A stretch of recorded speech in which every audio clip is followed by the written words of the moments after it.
अच्छा, तो बेटा हमने नेक्स्ट चैप्टर स्टार्ट करना है। चैप्टर नंबर 22 है और चैप्टर नंबर 22 है इंडस्ट्रियल केमिस्ट्री का चैप्टर है ये। इस इंडस्ट्रियल केमिस्ट्री को अगर हम जनरली डिफाइन करें कि ये इंडस्ट्रियल केमिस्ट्री क्या होती है, तो this is the branch of chemistry in which we study about the experimental procedures, the chemical processes which are used at chemical industries, chemical reactions which are used at chemical industries। और वो chemical industries में हम वो chemical reactions इसके लिए क्यों और कैसे यूज करते हैं, तो actually we apply the physical and chemical processes, different chemical reactions procedures to transform the natural raw materials into the products which are beneficial for the mankind।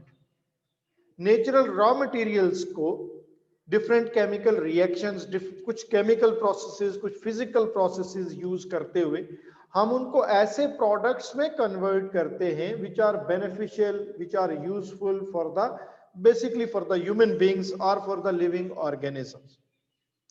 अब इसकी अगर हम देखें कि जरूरत क्या है, हमें क्यों डिफरेंट जो नेचुरल प्रोडक्ट्स हैं, नेचुरली एग्जिस्ट करते हुए रॉ मटेरियल्स हैं, उनको दूसरे प्रोडक्ट्स में कन्वर्ट करने की जरूरत क्यों है, तो उसके लिए अगर हम बिल्कुल अर्लियर हिस्ट्री देखें मैनकाइंड की, ह्यूमन बीइंग्स की, तो अर्लियर एजेस में तो ह्यूमन बीइंग्स डिपेंड करते थे अपॉन द नेचुरल रिसोर्सेज। अपनी डेली लाइफ की जो भी रिक्वायरमेंट्स थी उनको फुलफिल करने के लिए वो नेचुरल रिसोर्सेज पे ही डिपेंड करते थे। जो उनकी फूड की रिक्वायरमेंट्स थी वो डिफरेंट टाइप्स की क्रॉप्स वगैरह ग्रो करके एग्रीकल्चर से वो अपनी फूड की रिक्वायरमेंट्स पूरी करते थे।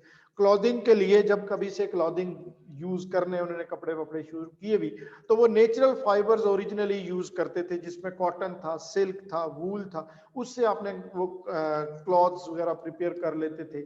फिर जो डिफरेंट डिजीजेस की अगर ट्रीटमेंट की बात की जाए, तो हर्बल मेडिसिन, जो नेचुरल हर्ब जो हैं, जड़ी बूटियां, उनसे वो अपनी ट्रीटमेंट कर लिया करते थे। जो बिल्डिंग्स थी शेल्टर वगैरह बनाने के लिए, तो उसमें वुड का यूज जो है वो अभी तक बड़ा कॉमनली होता रहा। जो स्टोन्स है, पत्थर है, मिट्टी है, इस तरह की चीजें वो यूज करते थे। तो ओरिजिनली जो ह्यूमन बीइंग्स हैं वो उन नेचुरल रिसोर्सेज पे डिपेंड करते थे to fulfil their daily life requirements. लेकिन with the passage of time अब जो ह्यूमन पॉपुलेशन है वो शार्पली इंक्रीज होती गई, और जब ह्यूमन पॉपुलेशन इंक्रीज हो गई तो डेफिनेटली इन सारे नेचुरल रिसोर्सेज की डिमांड भी इंक्रीज हो गई। जितने ज्यादा लोग होंगे उनको फूड की भी उतनी ज्यादा जरूरत होगी, क्लॉथिंग के लिए डिफरेंट फाइबर्स की भी उतनी ज्यादा उनको जरूरत होगी, उतनी ज्यादा मेडिसिन चाहिए, construction material for the shelters वो भी उतना ज्यादा रिक्वायर्ड होगा। तो उन सारे नेचुरल रिसोर्सेज की demand with increase in the population of the Mankind, वो डिमांड भी उनकी इंक्रीज होगी। But on the other hand अगर हम देखें तो ये जितने नेचुरल रिसोर्सेज होते हैं, इनकी जो प्रोडक्शन है वो with the passage of time बजाय इंक्रीज होने के वो डिक्रीज होती गई, और वो डिक्रीज ही होती है। डिमांड उनकी इंक्रीज हो रही होती है जबकि उनकी प्रोडक्शन डिक्रीज हो रही होती है नेचुरली। फॉर एग्जांपल अगर हम फूड प्रोडक्ट्स की बात करें, तो मैंने आपको बताया ओरिजिनली ह्यूमन बीइंग्स जो हैं वो एग्रीकल्चर से, फार्मिंग से डिफरेंट क्रॉप्स ग्रो करते थे और अपनी फूड की रिक्वायरमेंट्स फुलफिल करते थे। लेकिन with the passage of time population increase होने से उनकी फूड की रिक्वायरमेंट्स तो इंक्रीज हो गई, लेकिन जो कल्टीवेटेड एरिया है वो अब भी अगर हम देखें तो वो रिड्यूस होता जा रहा है with the passage of time. किसी एक जगह जब हम देखते हैं बड़े बड़े फील्ड्स होते हैं, बहुत सारी क्रॉप्स ग्रो कर रही होती हैं, कोई 5-7 साल 10 साल बाद वहां हम जाएं तो वहां पे कोई मार्केट बनी होती है, बड़ी बड़ी बिल्डिंग्स होती हैं, कोई रेजिडेंशियल कॉलोनी बनी होती है, घर बने होते हैं, तो वो cultivated area with the passage of time क्या हो रहा है, रिड्यूस हो रहा है। हालांकि हमारी फूड की रिक्वायरमेंट्स क्या होती हैं, इंक्रीज हो रही होती है। तो फिर हम क्या करते हैं कि अब हम कोशिश करते हैं कि उस रिड्यूस्ड कल्टीवेटेड एरिया से ज्यादा यील्ड जो है वो क्रॉप्स की ली जा सके। उसके लिए हमें क्या करना पड़ता है, उसके लिए हमें फर्टिलाइजर्स की जरूरत है। अब पहले तो थोड़ी बहुत जो है वो फर्टिलाइजर्स यूज होते थे, जो नेचुरल फर्टिलाइजर्स है वही यूज कर लिए जाते थे। अब वो नेचुरल फर्टिलाइजर्स इतने ज्यादा अवेलेबल नहीं है और हमें उनकी एक्सटेंसिव अमाउंट्स रिक्वायर्ड भी हैं, तो हम क्या करते हैं, आर्टिफिशियली केमिकल इंडस्ट्रीज में जाके डिफरेंट केमिकल रिएक्शंस यूज करके डिफरेंट टाइप्स के फर्टिलाइजर्स हम प्रिपेयर कर लेते हैं। सेकेंडली क्रॉप्स की यील्ड को इंक्रीज करने के लिए, फिर हमें उन क्रॉप्स को डिफरेंट डिजीजेस से बचाने के लिए, डिफरेंट इंसेक्ट से बचाने के लिए, उनके ऊपर वो डिफरेंट टाइप्स के इंसेक्टिसाइड्स हैं, पेस्टिसाइड्स हैं, वो स्प्रे करने पड़ते हैं। वो हम कहाँ से लेके आते हैं? उसके लिए केमिकल इंडस्ट्रीज हमें इंस्टॉल करनी पड़ती हैं, और उन केमिकल इंडस्ट्रीज में यूजिंग डिफरेंट केमिकल रिएक्शंस अब हम क्या कर रहे होते हैं, वो डिफरेंट टाइप्स के स्प्रेज जो हैं वो प्रिपेयर करते हैं और उनको क्रॉप्स के ऊपर स्प्रे करते हैं ताकि उनकी यील्ड को इंक्रीज किया जा सके। अपनी जो डिफरेंट डिजीजेस की ट्रीटमेंट के लिए पहले हम डिफरेंट टाइप्स की हर्बल मेडिसिन, जड़ी बूटियां यूज करते थे। वो हमें कहाँ से मिलती थी? जंगलों से मिलती थी, फॉरेस्ट से। तो वो हम देखते हैं कि with the passage of time वो जो डिफॉरेस्टेशन है वो एट अ फास्टर रेट हो रही है, और वो फॉरेस्ट का जो एरिया है वो कम होता जा रहा है, उसमें फॉरेस्टेशन कम हो रही है। तो एज अ रिजल्ट उसमें क्या होता है कि अब हमें जड़ी बूटियां जो मिल रही हैं वो भी कम मिलती हैं, और जब वो जड़ी बूटियां हमें कम मिलेंगी, वो हमारी रिक्वायरमेंट्स को, डिजीजेस भी नई आ गई, उनकी ट्रीटमेंट के लिए काफ़ी नहीं है। तो अब हम क्या करते हैं? अब हम एलोपैथिक मेडिसिन जो है वो सारी कहाँ प्रिपेयर करते हैं? वो केमिकल इंडस्ट्रीज में हम प्रिपेयर करते हैं यूजिंग डिफरेंट केमिकल रिएक्शंस। हम वो आर्टिफिशियली प्रिपेयर कर रहे थे। फिर शेल्टर्स जो हैं, घर, बिल्डिंग्स बनाने के लिए जो पहले हम यूज करते थे, वुड यूज करते थे, अब जब डिफॉरेस्टेशन हो गई तो उतनी लकड़ी हमें नहीं मिलती। फिर हमें सीमेंट यूज करना पड़ता है, उसकी जगह सरिया जो है वो यूज करना पड़ता है। दूसरी ये जो हमें सिंथेटिक शीट्स हैं वो हमें ये कपबोर्ड्स वगैरह और ये डोर्स और ये विंडोज बनाने के लिए यूज करनी पड़ रही हैं। ये सारे के सारे हम कहाँ प्रिपेयर करते हैं? या हम केमिकल इंडस्ट्रीज में प्रिपेयर कर रहे होते हैं। तो इस तरह से और बहुत सारी एग्जांपल्स दी जा सकती हैं।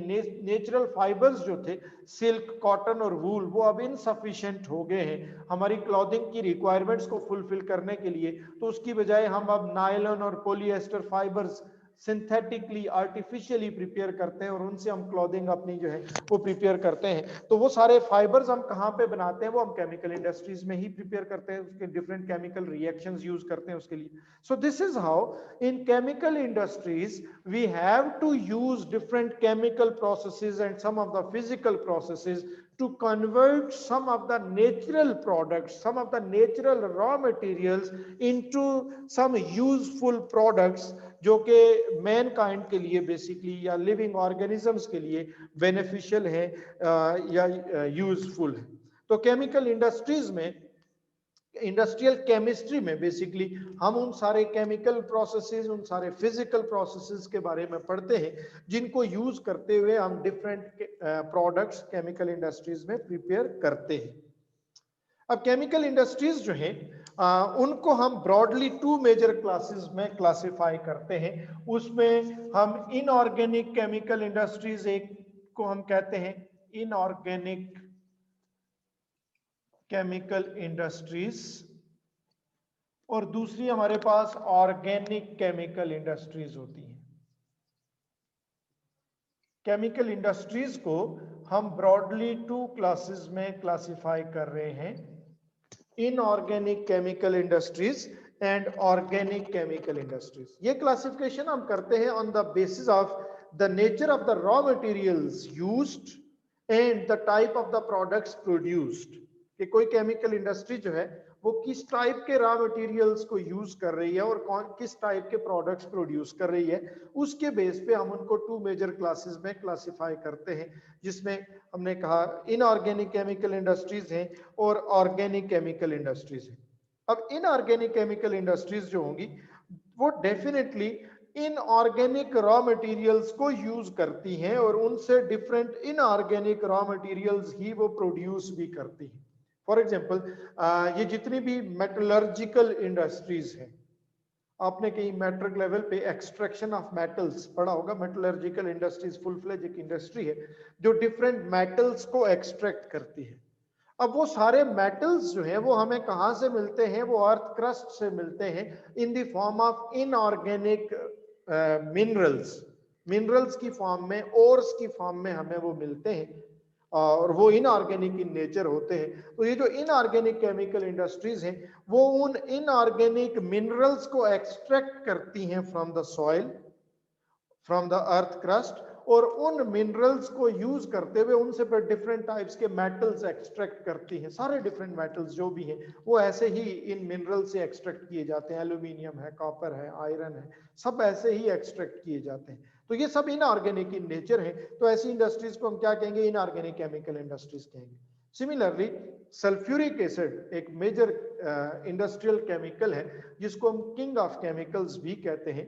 उसकी प्रिपेयर, वो खुद एक इनऑर्गेनिक कंपाउंड है और इनऑर्गेनिक रॉ मटेरियल सल्फर को यूज करके हम उससे वो प्रिपेयर करते हैं, तो वो इनऑर्गेनिक केमिकल इंडस्ट्रीज में इंक्लूड किया जाएगा।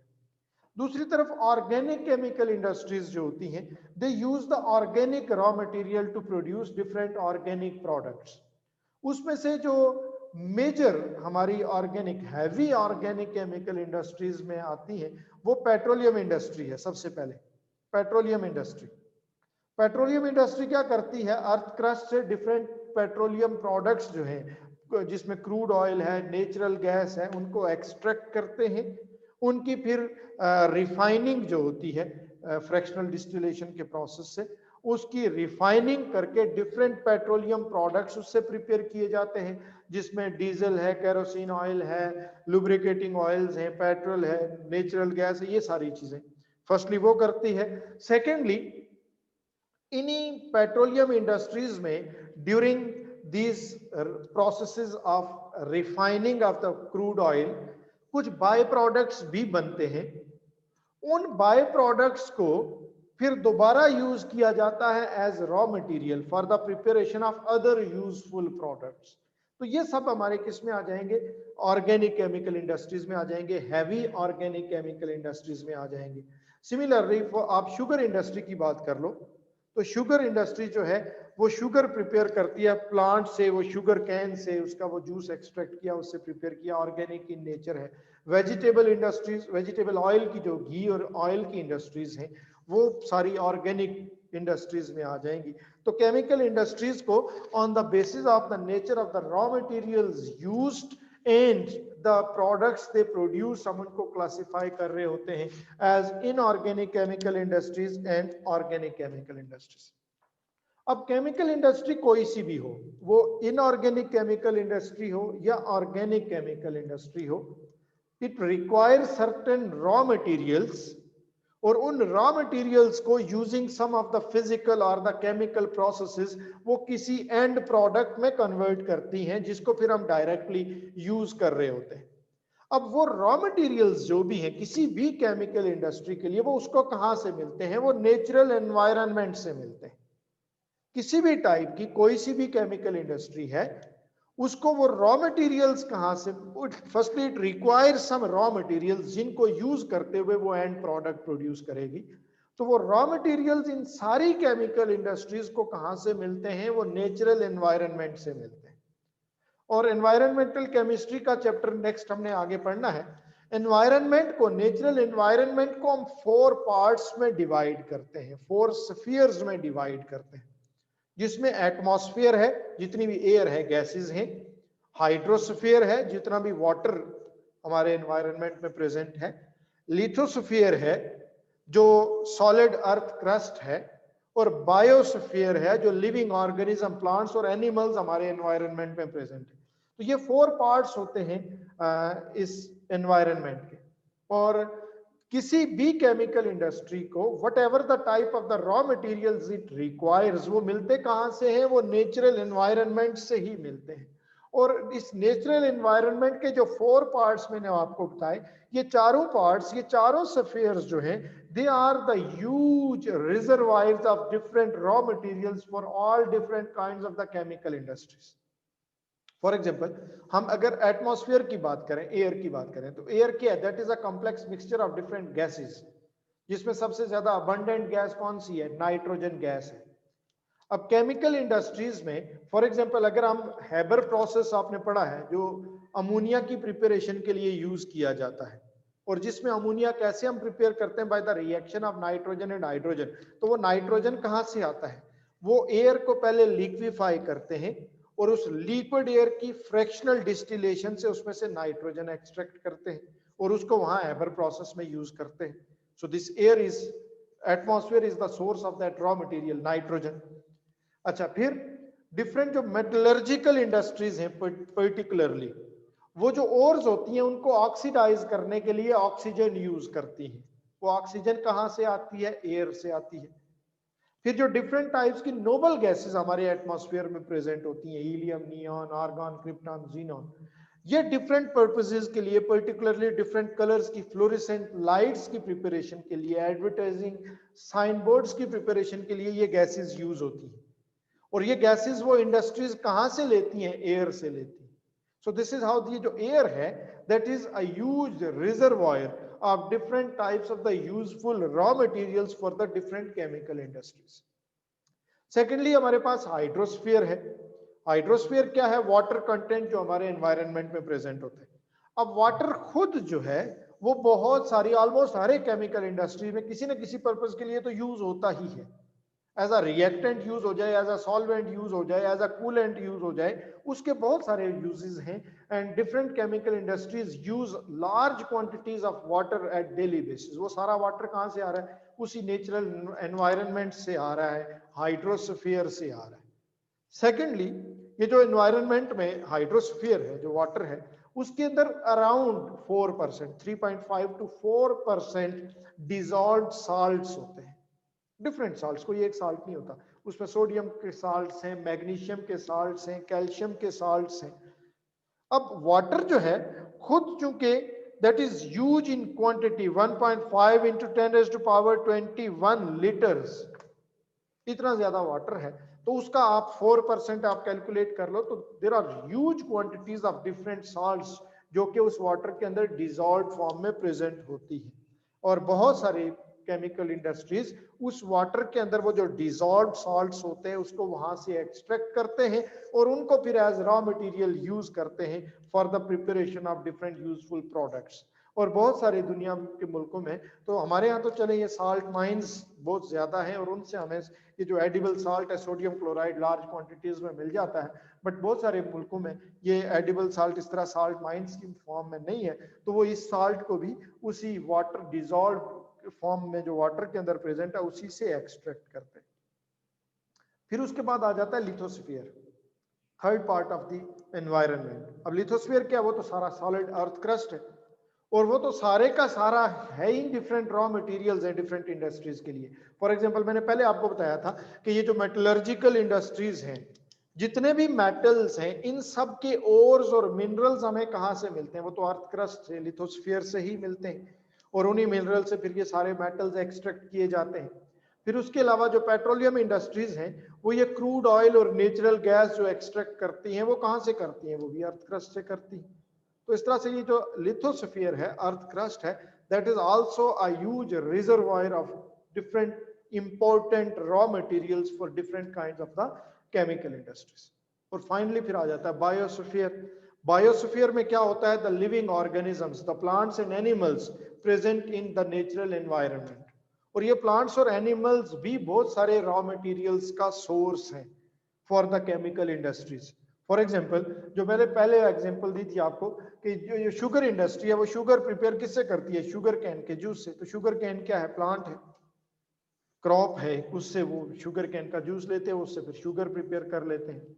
फिर वेजिटेबल ऑयल जो है वो किससे बनता है? वो वेजिटेबल से बनता है, प्लांट्स हैं उनसे एक्सट्रैक्ट किया जाता है, वो वहां से आ रहा होता है। तो इस तरह से ये प्लांट्स जो है ये सोर्स हो गए। रेजिन्स बहुत सारे जो होते हैं, रेजिन्स, वो बहुत सारे प्लांट्स से एक्सट्रैक्ट किए जाते हैं।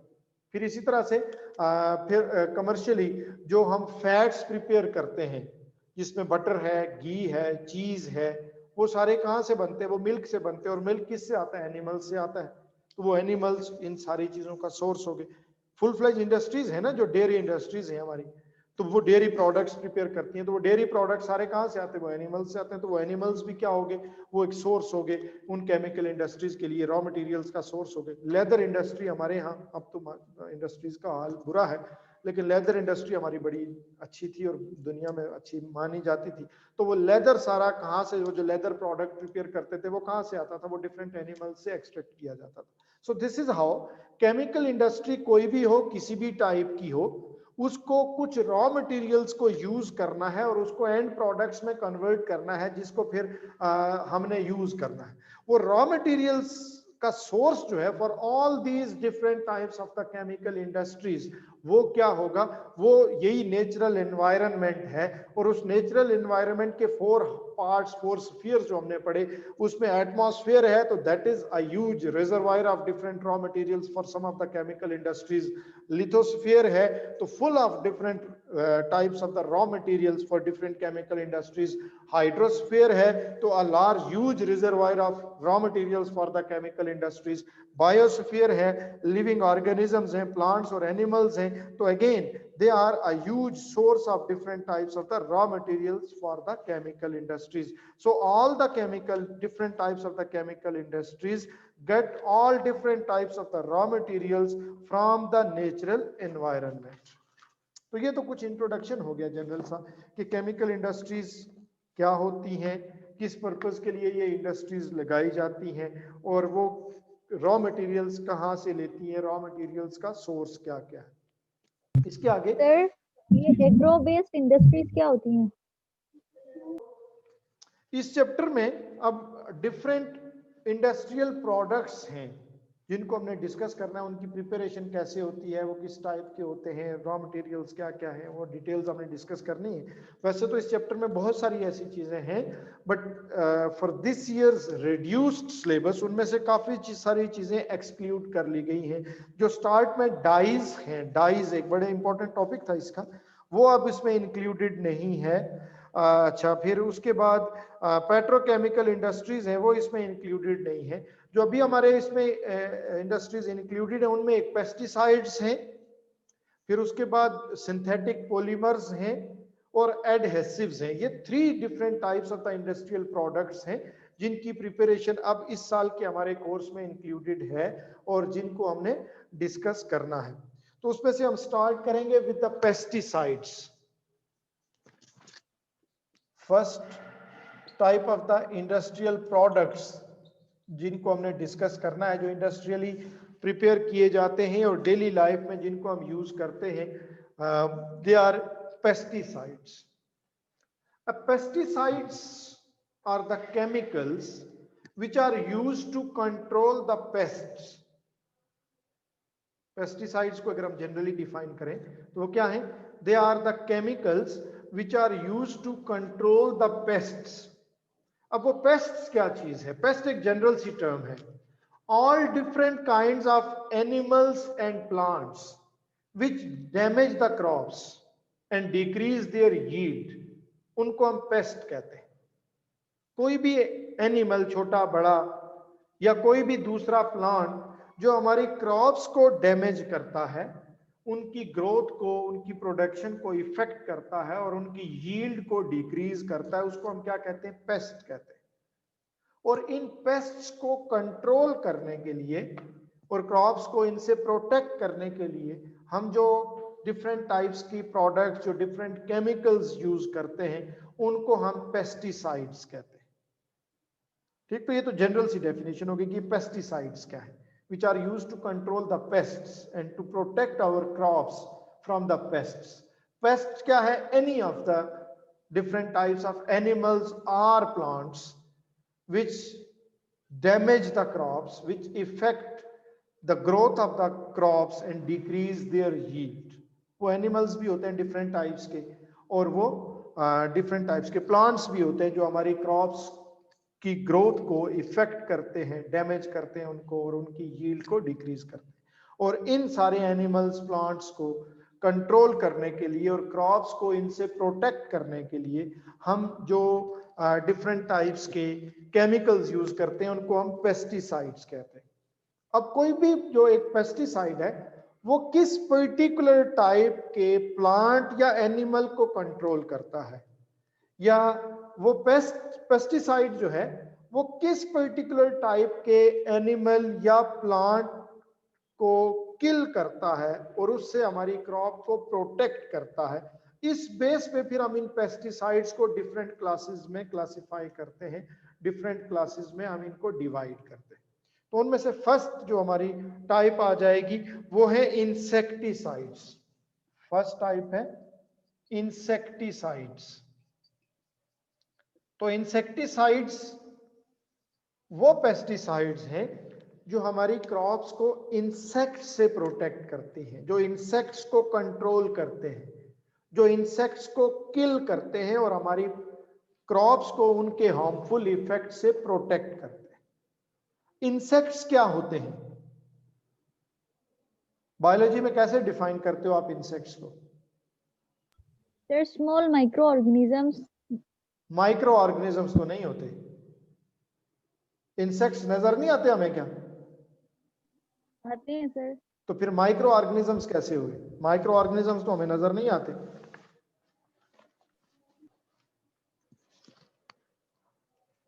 स्मॉल एनिमल्स हैं, वर्म्स लाइक स्मॉल एनिमल्स हैं, लेकिन हम उनको डिफाइन कैसे करेंगे? खत्म होने वाली है जी।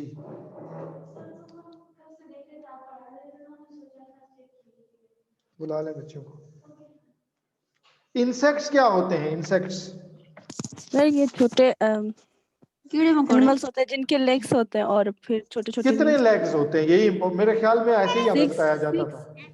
6 Six. लेग्स होती हैं या 3 पेयर्स ऑफ लेग्स होते हैं? मेरा ख्याल है इस तरह उनको कैरेक्टराइज किया जाता है ना इंसेक्ट्स को, जी sir ji. which have 3 pairs of legs or 6 legs, उनको हम इंसेक्ट्स कहते हैं। और क्रॉप्स को, प्लांट्स को उन इंसेक्ट्स से प्रोटेक्ट करने के लिए जो केमिकल्स यूज किए जाते हैं उनको फिर हम क्या कहेंगे? इंसेक्टिसाइड्स। ठीक है, इंसेक्ट्स भी छोटे छोटे बस वो कीड़े मकोड़े ही होते हैं, लेकिन हम तो हर छोटे से उस चीज को कीड़ा कह देते हैं। बट इंसेक्ट उनकी पर्टिकुलर जो डेफिनेशन है, कैरेक्टराइजेशन है, वो आई थिंक उनके नंबर ऑफ लेग्स के बेस पे होती है, which have 3 pairs of legs, उनको इंसेक्ट्स कहते हैं। और उन इंसेक्ट्स से क्रॉप्स को प्रोटेक्ट करने के लिए जनरली जो हम कोई पेस्टिसाइड्स यूज करते हैं उनको हम फिर इंसेक्टिसाइड्स कहेंगे।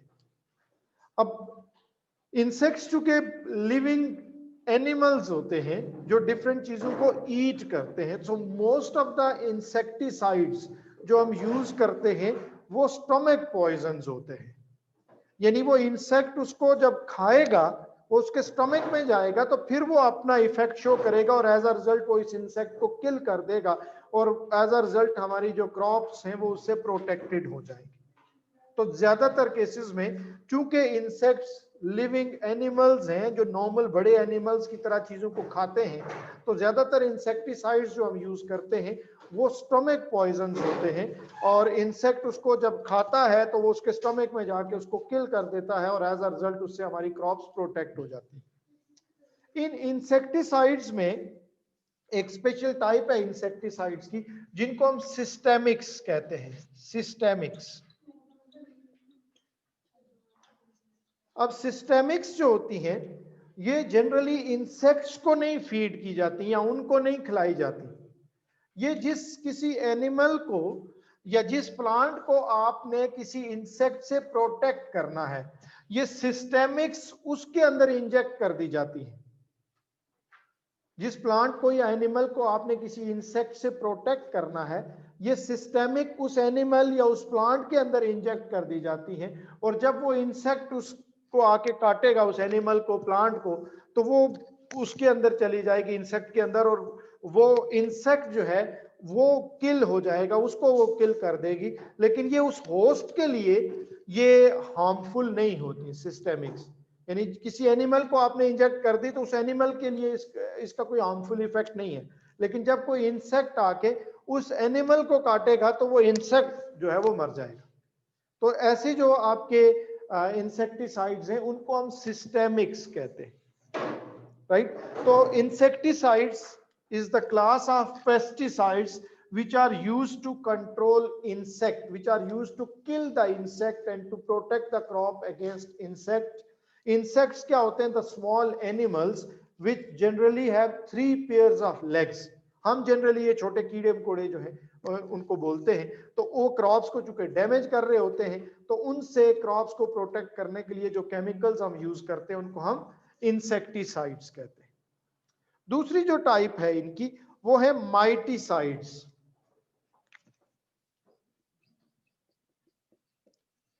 माइटिसाइड्स अब ये जो माइटिसाइड्स हैं, they are the pesticides which are used to control the mites and ticks. Mites and ticks. अब माइट्स और टिक्स भी वो ऑलमोस्ट स्पाइडर लाइक छोटे छोटे एनिमल्स ही होते हैं।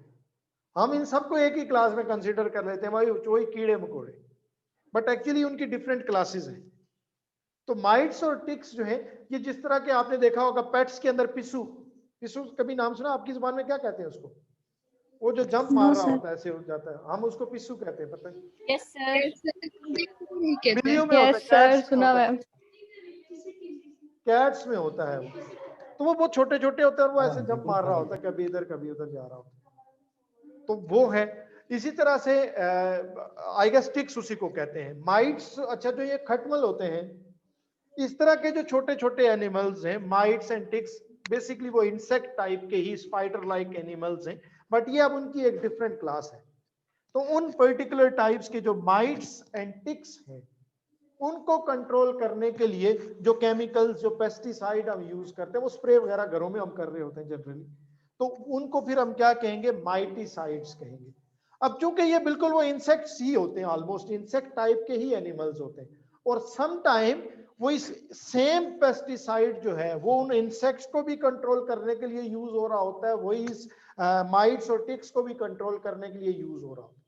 तो same chemical sometime can be used to control both these types of the smaller animals, क्योंकि वो मिलते जुलती टाइप्स के ही एनिमल्स होते हैं, बट उनके नेम्स उनकी क्लासेस के बेस पे, जिन एनिमल्स, जिन स्मॉल एनिमल्स को वो कंट्रोल करते हैं, उनके नाम पे उसका नाम रख लिया जाता है। उसका कलेक्टिवली इन सबको पेस्टिसाइड्स कहते हैं। जो इंसेक्ट्स को किल करेगा और उससे हमारे क्रॉप्स को प्रोटेक्ट करेगा, वो इंसेक्टिसाइड है।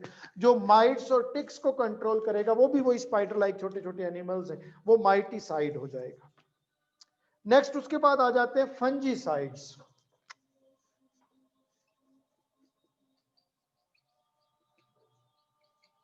विच are use to control the fungus. Crops को फंगस लग जाता है ना, आपने देखा होगा। उसमें पर्टिकुलरली हमारे इलाके में लाइक मेज, मकई होती है, तो वो जो उसकी वो छल्ली होती है, वो सम टाइम वो बिल्कुल काला पाउडर सा बन जाता है उसकी। तो इस तरह की चीजें होती हैं, यस सर। फंगस लग जाता है क्रॉप्स को, और वो फंगस जो है वो फिर डैमेज करता है क्रॉप्स को और उनकी यील्ड को डिक्रीज कर लेता है।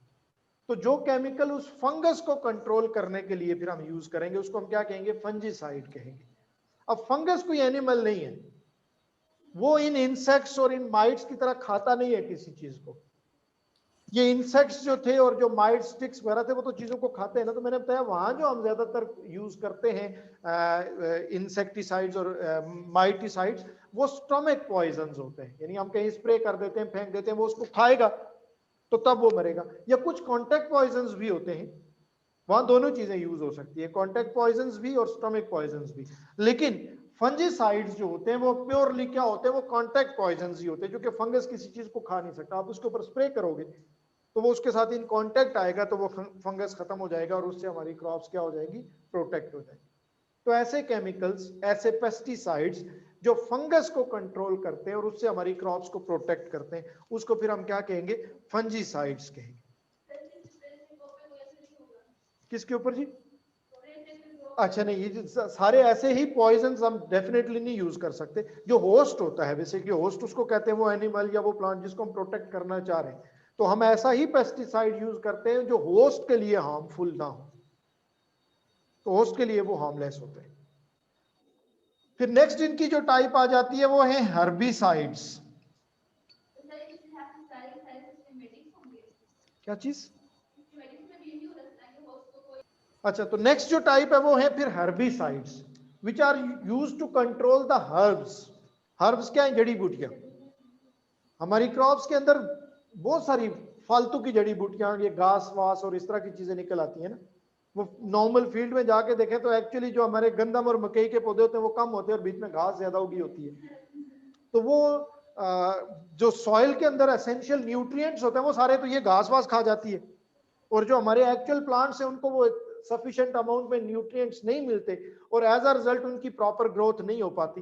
तो उन जो अनवांटेड प्लांट्स हैं, हर्ब्स हैं उस क्रॉप्स के अंदर, उनको कंट्रोल करने के लिए जो हम केमिकल्स यूज करेंगे उनको हम क्या कहेंगे? हर्बिसाइड्स। ये अब टू टाइप्स की होती है। कुछ इनमें से सिलेक्टिव होती हैं, कुछ नॉन सिलेक्टिव होती हैं। जो सिलेक्टिव होती हैं वो किसी पर्टिकुलर टाइप के प्लांट्स के लिए पॉइजनस होती हैं, सिर्फ उनको किल करती हैं, बाकियों को कुछ नहीं कहती। और जो नॉन सिलेक्टिव होती हैं वो सारे प्लांट्स के लिए पॉइजनस है, वो सारे प्लांट्स खत्म कर देंगे। आपने किसी एरिया में से हर किस्म के प्लांट्स बिल्कुल खत्म कर देंगे।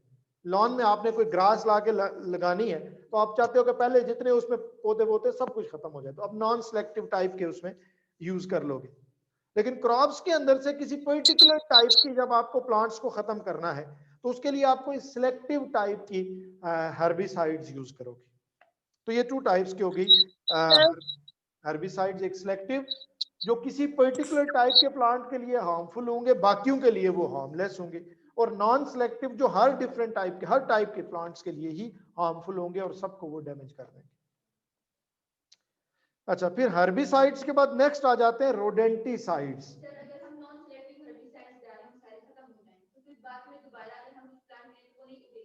अच्छा, उसके लिए ये है कि आप कैलकुलेटेड अमाउंट में डालते हो और for a period of time उसका इफेक्ट रहता है ना, वो हमेशा के लिए तो ऐसे नहीं होता।